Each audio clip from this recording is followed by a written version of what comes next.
Take advantage of the Boxing King Media discount at BYD Sheffield. You can get this amazing car for £269 per month with a £269 deposit. Details in the description.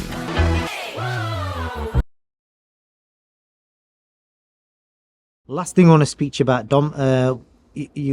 We spoke about the Hamza. We reviewed the last Crescendo boxing card last week, and obviously we went in on the Hamza Shiraz thing, and there was a lot of comments. Mixed. Majority of the people agreed with you, but a lot of people, said, maybe you've got a personal agenda. Some suggesting that you've not got over the Bradley Skeet thing. That's why you went in quite hard. Some even labelled you racist. Right, let me just correct you there. I'm not a racist, yeah, because this is a comment I love, because a lot of my friends are black. Okay. But I'm not going to say that. I'm not a racist. I'm an abilityist. I discriminate against people who haven't got ability. So I'm an abilityist. That's what I am. Yeah. So I'm not racist, as a few of the comments suggested, and which is really ironic, really, bearing in mind that my dad was an immigrant from Ireland, Irish. I'm second generation. His mother, and it's funny because some random on my social media sent me a message, "Are you a Jew?" And I thought that's a strange question to ask. But then actually, when I was talking to my brother this morning over a coffee, we were talking about this particular question, and my grandmother was actually Jewish. And that's probably because I've got a, big nose and big ears. Maybe that's why they got the thing, or they think I've got a lot of money. I'm not quite sure. And back in the 60s, I always remember when I was a kid at school, most of my friends, there were only 2 kids in the family. And all the Irish families, and there was only an handful, they all had 4 and 5 kids. And I used to think to myself, how come everybody else has only got 2 kids in the family? And like there's 5 in mine, there's 5 in somebody else's. And then my dad was always a bit conscious of being Irish. And he said, Dominic, when I first came over here, he says, you go for digs to stay. And he says, and this is what you'd see in the windows of the boarding houses. Look, see what that says. Now, if I said to you, name me 3 people you don't like, you'd probably name the one that you dislike first and then go down the list of less. So if that's the case, look at this where it says here, no Irish, no blacks, no dogs. So even the dogs were better thought of than the Irish, and even the blacks. And that's what signs used to be in the windows. No Irish, no blacks, no dogs. So when you talk about being racist and discrimination, you've got to look at that, how it's changed. It doesn't say on there no Asians or no Pakistanis or no Ukrainians. It just says no Irish, no blacks, no dogs. And considering that, and it actually sounds like I'm trying to defend myself here, but I'm not really. I'm just trying to point out to the boxing fans who've probably been around for 5 or 6 or even 10 years, not a great depth of knowledge, that the first time when I was about probably 11 or 12, one morning I woke up and I looked across from me, and the next bed was a black fella. It was Errol Graham, and he'd been to a boxing show with my dad, and he didn't quite make it home, so he stayed at my house, and he lived with us for about 4 or 5 years. He was like the 6th child, so he lived with us from being about 18 to being about 20 odd. And then you think about all the world champions we've had. I think the discrimination is that we've had no white world champions. They've all been black. So, I suppose I could be racist, but people say, well, it's all about money, innit? It's selective. But we've got a gym full of, Asians, Pakistanis, blacks, every mix we've got. So, like I say, these people are, talking about race and being racist. They want to come and spend an evening in my gym where we train all these young kids who've got nothing better to do, and they just want to be a bit positive. We train them for free. They just pay the subs to keep the gym running. Nobody takes a wage out of that gym. It's all run on the subs, yeah? We make money out of professional boxers. It's a service provided to keep kids off the street, no matter what your race, religion, ethnic, where you're from, what your background is. everybody's welcome. So, like I say, if that was the case, there won't be, there won't be an ethnic insight or a black kid or an Asian kid, and it'd just be, full of white kids, wouldn't it? And that's not the case. Is it fair to say, I'm just thinking top of my head, has your gym produced more black minority ethnic world champions or just top level fighters? Yeah, I'm probably trying to would. think of who else I could think You, of. you think Johnny Nelson Jamaican, Junior Witter Jamaican, Kid Galahad, Qatar, Yemeni, Nazim Hamid Yemeni.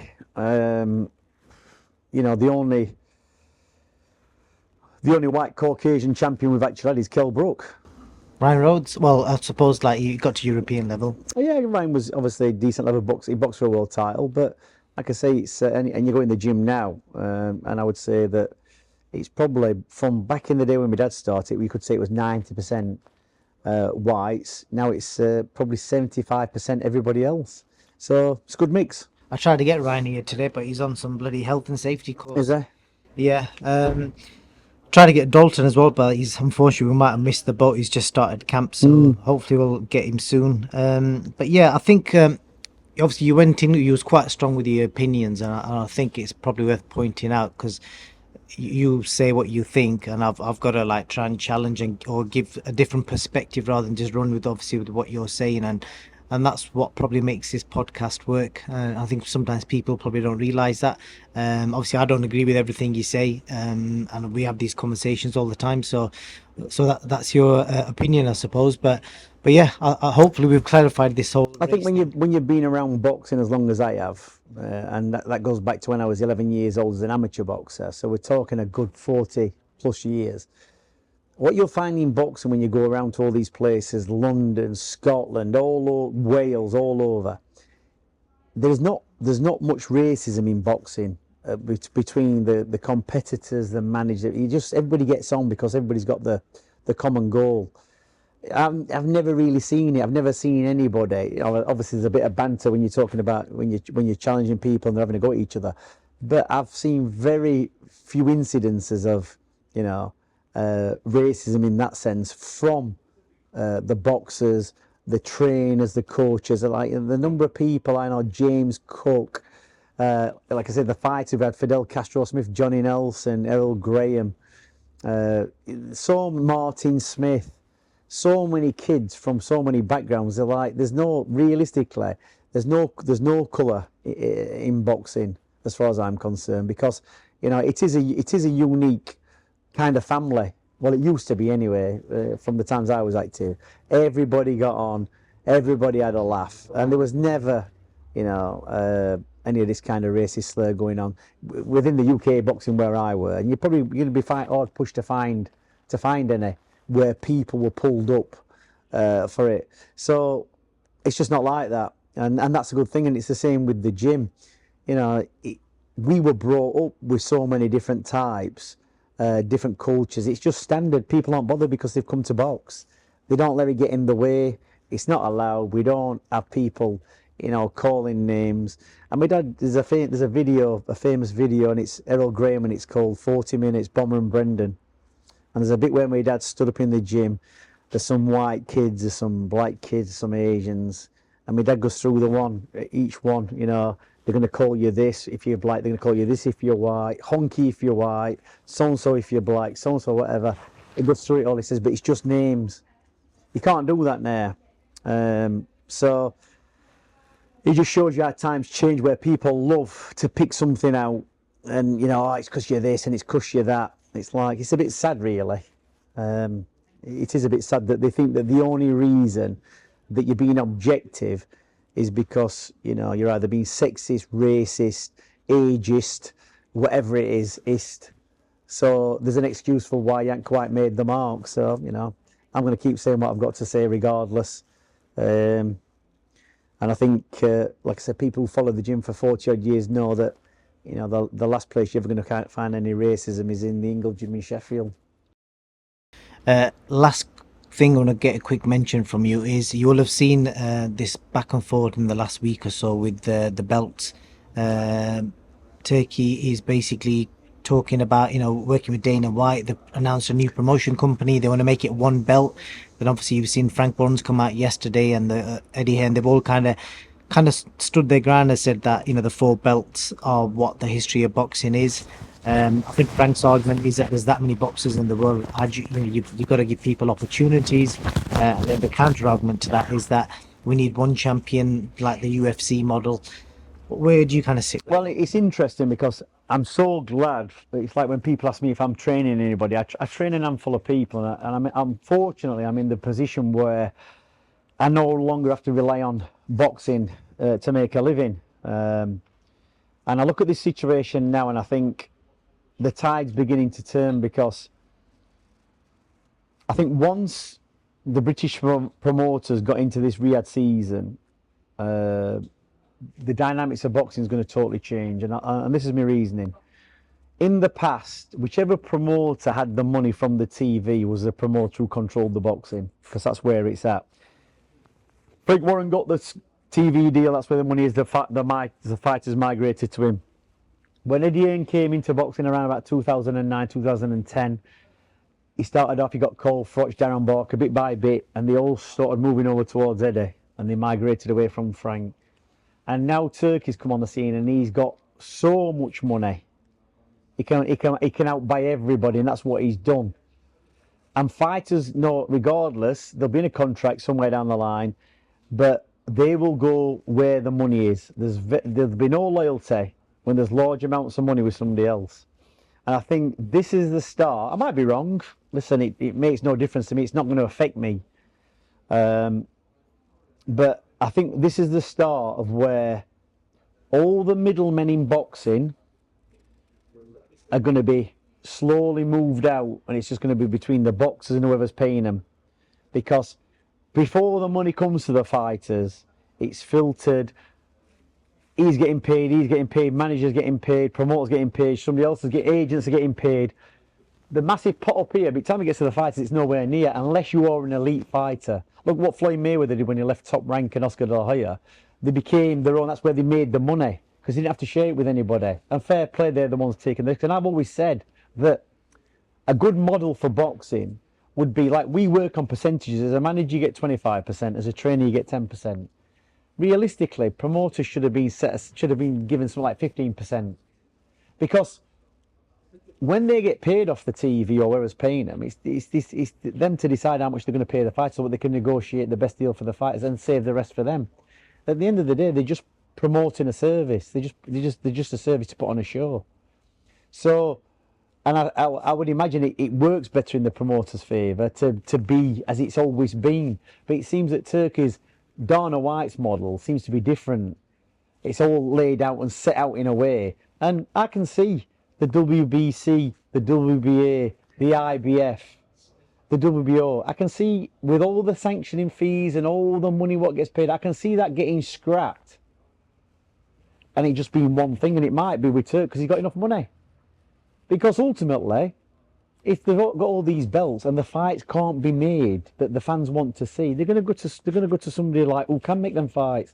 And what makes fights is not belts, it's money. Money makes belts. Money makes fights. Sorry, not the belts. Money makes fights.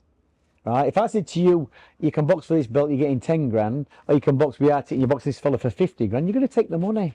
You're not going to be bothered. The belt in the olden days guaranteed the bigger purses because you were a world champion. But now, how boxing is, you've just got to be a good fighter. You've just got to be credible. You've just got to put on a good performance. So that's where, and it's going to be, it will be like a Super League where all the elite fighters will end up in this situation with Dana White and Turk. And everybody will be fighting to get into that, to get the money, if that's how it's going to work. And everybody else will be left scrapping around and trying to work their way that way. It might even affect the border control. They might even have their own licensing system. They might have everything in-house and just do it that way. And then the TV will have to go to them for the big fights. And they'll negotiate. The TV will just negotiate direct with them. Because I think the top-level fighters now in the game, the Beterbievs and the Bivol, all them top elite level fighters, they're all oldish. They're not going to be around forever. It's going to be the new breed coming through. What do you want to happen? Do you want? I don't really. What do you know want? what? The four belts. I think the way boxing is, I think once Eddie and Frank decided that they were going to get into bed, so to speak, with Turk, it's all because the money's bigger, and it benefits them as much. It's benefited the promoters as much as it's benefited the fighters. But ultimately, you can't run the sport without boxers. Right? You can't run the sport without boxers. You can run the sport without 10 promoters. You can, right? The fighters are the main reason that we've got boxing. It's them. We want to see them fighting. We're not particularly bothered about the promoters. We're not particularly bothered about the trainers. We're not bothered about the managers. We just want to see the fights. So if one promoter can get everybody together, then fights are going to be made 10 times easier instead of 10 different promoters having their interests at heart because they want their payout from their fighters. It makes sense. And it can only really, I can't see how it can go back to the old way. I don't see how, you know, Frank with whatever TV station he was on, it was Box Nation, then it was TNT, then it was BT Sport, and Eddie with Sky or DAZN. I can't see how that's going to go back now. They've gone this way with the Riyadh season and all the big money's there. I can't see how they can regress back. So it'd be interesting to see how it pans out. But I've got a feeling in the next 5 years that it's going to go towards how the UFC is. I don't know if the pay structure is going to be the same. I don't know. But I can see eventually that that's where it's going to be, because to me, that UFC system, or the Dana White system, it's more regulated, it's more systematic, it's more organised. Do you understand? It's not, it's like, you know, you've got to fight this guy. If you lose, you're going to fight that, you're going to fight. There's always going to be fights. Whereas our boxing is now, it's all over the place. It's who's going to have the biggest money. I mean, Conor Ben, Eubank Jr., it's like being billed as a mega fight, but it's not a mega fight. It's not a mega fight. Regardless what anybody thinks, it's a British title fight at most. That's what that fight is. But because of the interest of who they are, it's going to sell quite a bit. But the level that Eubank and Conor Ben fight at, compared to the likes of Beterbiev and Bivol, it's not the same. That's first division Premier League, and this is about third or fourth division. That's what it is. But it's been kind of sold as the same, and it's not the same. Right? Yeah, the fans want to see it, but the level of fight is totally different. Fascinating. I deliberately didn't correct you, but it's Dana White, not Dana. Well, Dana, whatever. You'll be getting hammered in the comments. Well, whatever. It's, you know, it's. Yeah, I'm always. They're called domisms. You know, when I pronounce them wrong. Yeah. So it's like what they call that Chinese fighter, Zili Zhang. Yeah. You called him Chang. Chang, yeah. And Baby Miller. Yeah, Baby Miller. Forgot what you called him now, but Baby Jake. yeah, Baby Jake Miller. What's his name? Gerald Miller. He Yeah, calls him Baby Jake. Baby Jake Matala, I think it is, but you know, he might as well be, hasn't he? Baby Jake Miller. Yeah. That was brilliant. Yeah, Dom, pleasure. I think that's the podcast wrapped up. But again, I reiterate that Dolphin deal that you saw at the start of the advert, £269 a month. Snap it up because the deal's running out soon. They've got new cars coming in the next few months, so the deal's going to be gone. You won't find a cheaper car for the amount of kit that you're getting in that car, from TV screens to cameras, you name it, for £269 a month. It's a bargain. Dom, Ingle, any last words? Don't forget to buy Real Food yes. 2. The hardback or paperback edition is now out. Give me a message on my social media. I've got a few copies left. They're selling fast. Everybody's happy with them. So, you know, the summer's coming. If you want to get in shape and get healthy, buy my book. It's only a tenner, but it's 15 quid including package and postage. So get yours now. The cheapest meal book you can find. That's the meals, from what I've seen, you showed me the other day, they're actually so simple and easy to cook as well, so, and healthy and clean. So I'll put the link up in the comment section. We'll pin to the top. That'll guide you as to where you can buy Dom's meal book from. Thank you for watching again.